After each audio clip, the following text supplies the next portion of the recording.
সময় যখন খারাপ হয় তখন সব দিক থেকে খারাপ হয়, সব দিক থেকেই খারাপ খবর আসতে থাকে। তেমনটাই অবস্থা বর্তমান বিজেপির। একে তো একক সংখ্যাগরিষ্ঠতা আসেনি লোকসভায়, তারপর আবার উদর বোঝা বুদর ঘাড়ের মতো পরিস্থিতি। আজ কথা বলবো হরিয়ানায় কেন বিজেপির নাও ডুবতে চলেছে তা নিয়ে, সাথে কোন দল কত আসন পাবে তা সম্পূর্ণ আলোচনার মাধ্যমে তুলে ধরব। প্রথমে বলি, হরিয়ানা দিয়েই কি বিজেপির কামডাউনের শুরু হতে চলেছে? তেমনটাই রাজনৈতিক মহল মনে করছেন। মোদিজির উল্টি গিনতি শুরু হচ্ছে হরিয়ানা থেকেই। হরিয়ানায় মোট বিধানসভার আসন 90টি, তার মধ্যে 46টি আসন পাবে যেই দল, সেই দল বাজিমাত করবে। আর এবারে দোরগোড়ায় পৌঁছানোর সম্ভাবনায় চলে এসেছে কংগ্রেস। দেখা যাচ্ছে এখনও পর্যন্ত যে পরিস্থিতি তাতে বিজেপি ব্যাকফুটে চলছে।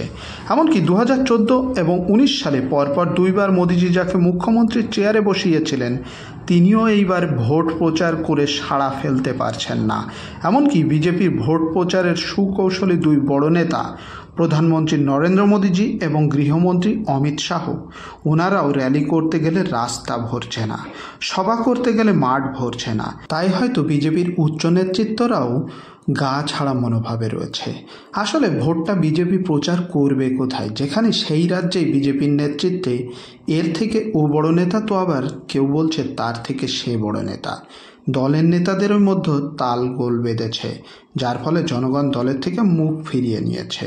2014 এবং 2019 সালের লোকসভায় বিজেপি দুইবারই 10-এ 10, আর 2024 সালের লোকসভাতেই বিজেপি পিছিয়ে পড়েছে। যদিও আসনে সমান সমান 5-5, তবে ভোটের শতাংশে কংগ্রেসের থেকে পিছিয়ে পড়েছে বিজেপি। যেখানে 2019 লোকসভা ভোটে বিজেপির প্রাপ্ত ভোটের শতাংশ ছিল ধরাছোঁয়ার বাইরে, হাতের নাগালের বাইরে। 58.02% ভোট পেয়েছিল বিজেপি, যা কংগ্রেসের 28.42%। অর্থাৎ কংগ্রেস আর বিজেপির মধ্যে ভোটের পার্থক্য ছিল প্রায় 30% মতো। 2024 লোকসভা ভোটে এই ফলাফলটা বেশ এগিয়েছে আর পিছিয়েছে। কংগ্রেস 28% থেকে বেড়ে হয়েছে 47.61%, অর্থাৎ প্রায় 20% বৃদ্ধি পেয়েছে। আর ওইদিকে বিজেপি পৌঁছেছে 46.11%, অর্থাৎ লোকসভা ভোটে দীর্ঘ 15 বছর পরে কংগ্রেস ভোট বেশি পেয়েছে বিজেপির থেকে। শুধু কি এই ভোটের শতাংশেই এগিয়ে রয়েছে, না আরও অন্য কারণ রয়েছে কংগ্রেস এগিয়ে থাকার জন্য বিধানসভাতে? তাও একটু আলোচনা করে নেওয়া যাক। যে বিজেপি ভোটের দিনক্ষণ ঘোষণা হওয়ার আগেই ভোটে জিতে যাওয়ার মতো হাওয়া তৈরি করে ফেলত, সেই বিজেপির অবস্থা বর্তমানে হরিয়ানায় ভোটের মুখেই বিজেপির খোঁজ পাওয়া যাচ্ছে না। প্রধানমন্ত্রী নরেন্দ্র মোদীজি একটি র্যালি করেছেন হরিয়ানাতে, তবে পিছনে জনগণ সর্বসাকুল্যে 4 থেকে 5 হাজার হবে। অমিত শাহ, উনি ঝাড়খণ্ড, জম্মু কাশ্মীর, এমনকি মহারাষ্ট্রে ভোট প্রচারে গেলেও দিল্লির সীমানায় লেগে থাকা হরিয়ানাতে ভোট প্রচারে যাওয়ার যেন ইচ্ছাই নেই ওনার। না ইচ্ছা থাকলেও উপায় নেই, তা বোঝা কঠিন ব্যাপার। আবার হরিয়ানায় দুইবারের মুখ্যমন্ত্রী মনোহরলাল খাট্টার, যিনি অত্যন্ত প্রিয় পাত্র মোদিজির, এই সাহেবের তো ভোট প্রচারে খুঁজে খুঁজে দেখতে হচ্ছে। তবে উনি খোলা ময়দানে মিটিং মিছিল না করে বেশিরভাগ মিটিং দেখলাম বদ্ধ কামরায়, অর্থাৎ ঘরে বসে পার্টির কাজ সামলাচ্ছেন। ওইদিকে বর্তমানে যিনি মুখ্যমন্ত্রী ছিলেন নায়াব সিং সাইনি, এই সাহেব পৌঁছেছেন সবার উপরে ভোট প্রচারে। উনি ভোট প্রচারে ব্যস্ত আছেন, তবে সেটি সোশ্যাল মিডিয়াতে রিলস ভিডিও তৈরি করে ভোটের ময়দানে প্রচার করছেন। ভোটের মাত্র 10 দিন বাকি, 5ই অক্টোবর ভোট, আর বিজেপির মধ্যেই যেন প্রথমে ইলেকশন করিয়ে নিলে ভালো হতো, তেমনটাই অবস্থা। বিজেপির মধ্যেই কুরুক্ষেত্রের মতো পরিস্থিতি, শুধু মনোমালিন্য নাই, সরাসরি খোলা ময়দানে ঝগড়া লাগার মতো পরিস্থিতি। ঠিক যেমনটা দেখাচ্ছে বিজেপি বনাম বিজেপি যেন ভোট হচ্ছে, ভোটের ময়দানে যেন বিজেপির প্রতিদ্বন্দ্বী, অর্থাৎ বিজেপি আজ বিজেপির সাথেই লড়াইতে ব্যস্ত। আমি এই কথা শুধু শুধু বলছি না। প্রথমেই বলি, এই বিবাদ পূর্বের মুখ্যমন্ত্রী মনোহরলাল খাট্টার সাহেবের মুখ্যমন্ত্রী থেকে সরানোর আগে থেকেই শুরু হয়েছে। বিজেপির বড় দুই নেতা খাট্টার বনাম অনিল ভিজের মধ্যে চলছে এই লড়াই। আর এক বড় নেতা ক্যাপ্টেন অভিমন্যু, ওনার সাথেও বনাবনি নেই বিজেপির। রামবিলাস শর্মা, দেখুন সামনাসামনি দেখা হলে করমর্দন, কেমন আছেন, এগুলো হচ্ছে। তবে তাদের যে রাজনীতির ধরন, তাতে সম্পূর্ণ পরিষ্কার হয়ে উঠছে যে এই লিস্ট শুধু নেতাই দ্বন্দ্ব নয়, এই দ্বন্দ্ব বেঁধেছে পার্টির নিচু তলার কর্মকর্তাদের মধ্যেও, যার ফলে বিজেপি বনাম বিজেপি হয়ে দাঁড়িয়েছে হরিয়ানায়। মেন প্রতিদ্বন্দ্বী বা বড় প্রতিদ্বন্দ্বী বিজেপির ভিতরেই। আর এর থেকেও বড় কারণ সেটি হলো বিজেপি 10 বছর রাজ্য চালিয়েছে। রাজ্যে বিজেপির মুখ্যমন্ত্রী খট্টার সাহেব, কেন্দ্রে মোদিজি, তাতেও জনগণ দেখা যাচ্ছে বর্তমানে হরিয়ানাতে বিজেপির হাত ছেড়ে বেরিয়ে যাওয়ার চেষ্টা করছে। জনগণ খুশি নাই। আসলে খুশিটা থাকেই বা কিভাবে? হরিয়ানার উপর দিয়ে বহু ঝড় বয়ে গেছে। তার মধ্যে জানা বিষয় রয়েছে কৃষক আন্দোলন, পালোয়ান আন্দোলন, তার সাথে আছে অগ্নিবীর পরিকল্পনা। আসলে এই অগ্নিবীর পরিকল্পনা বিশাল এফেক্ট ফেলেছে হরিয়ানায় যুব সমাজের মধ্যে, যেখানে ভারতের মধ্যে বর্তমানে সব রাজ্য ধরে এখন সব থেকে বেশি বেকারত্বের হার হরিয়ানায়। কত শতাংশ বেকার জানেন? 37.5% জনগণ বেকার। তাহলে সেই রাজ্যে যুবশক্তি কতটা প্রভাব ফেলতে চলেছে এই ভোটে, সেটা বেশ ভাববার বিষয়। কৃষি আন্দোলন, সাম্প্রতিক বিজেপির বর্তমানে স্টার প্রচারক, সাংসদ, হিন্দি সিনেমার নায়িকা কঙ্গনা রানাওয়াত, যিনি সবসময় খবরের সামনে থাকতে পছন্দ করেন বিতর্কিত মতামত জানিয়ে। তাতে নয়া সংযোজন হয়েছে। উনি বলেছেন কেন্দ্র সরকারের উচিত সেই 3 কৃষি বিল আবার লাগু করা উচিত। কৃষক আন্দোলনের ফলে যে বিল তুলে নিতে বাধ্য হয়েছিল মোদী সরকার, সেই 3 বিল আবার লাগু করার কথা, চালু করার কথা বলছেন উনি।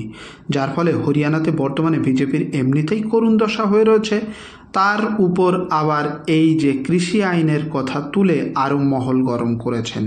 যার ফলে হরিয়ানাতে বেশ কয়েকটি জেতার মতো পরিস্থিতি হওয়া আসনও হারতে চলেছে।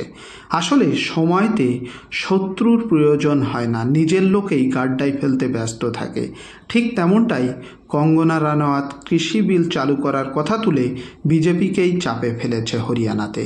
আরও একটা সমস্যা, নরেন্দ্র মোদীর এক ফোনে যেখানে মুখ্যমন্ত্রী বদল হয়ে যায়, একেবারে ক্যাবিনেটের মন্ত্রীর সব বদল হয়ে যায়, সেখানে বিজেপির এই বড় নেতাদের হরিয়ানায় কেন সমস্যার সমাধান করতে পারছেন না ওনারা?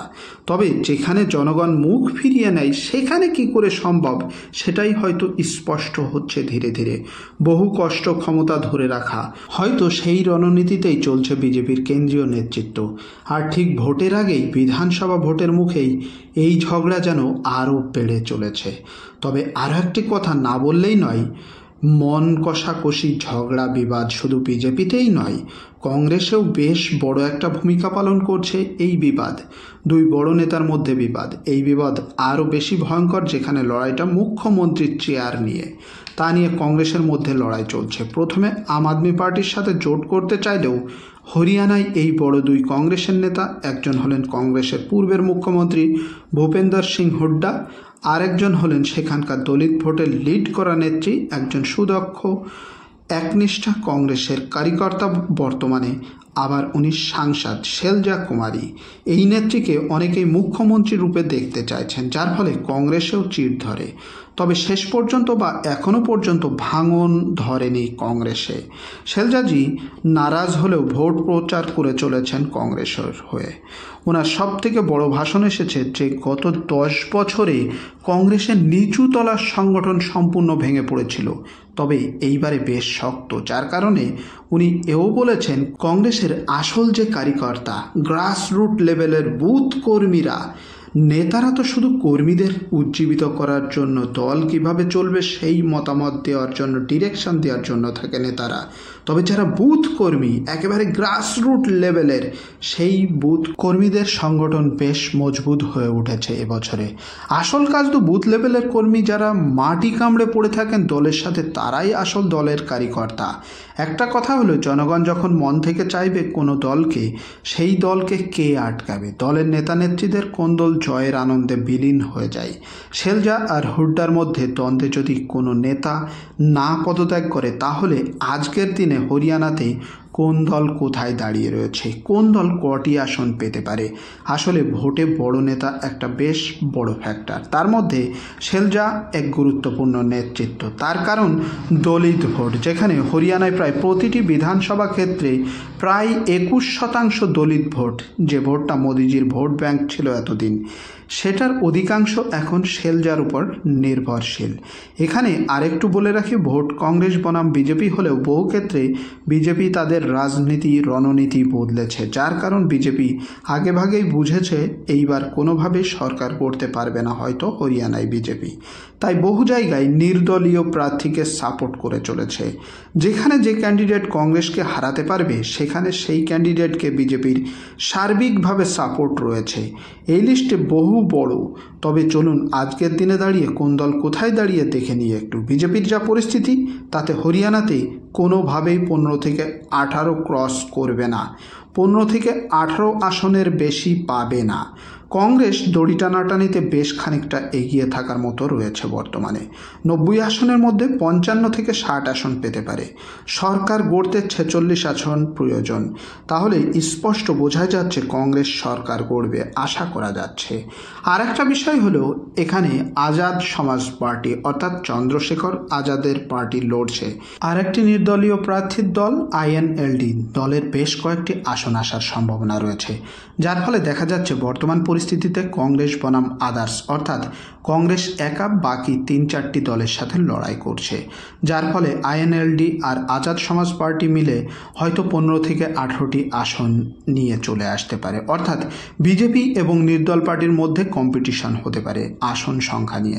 তাহলে আলোচনায় যা উঠে আসছে তাতে কিন্তু বর্তমান পরিস্থিতিতে কংগ্রেস সহজে ক্ষমতায় আসতে চলেছে। আপনার কি রায় কমেন্টে জানাতে ভুলবেন না। কোন দল কটি আসন পেতে পারে। ভিডিও ভালো লাগলে প্লিজ একটি লাইক করে দেবেন, শেয়ার করবেন প্রিয়জনের সাথে। চ্যানেলে নতুন হলে please subscribe my channel. Okay, thank you for watching my video. আপনার দিনটি শুভ হোক।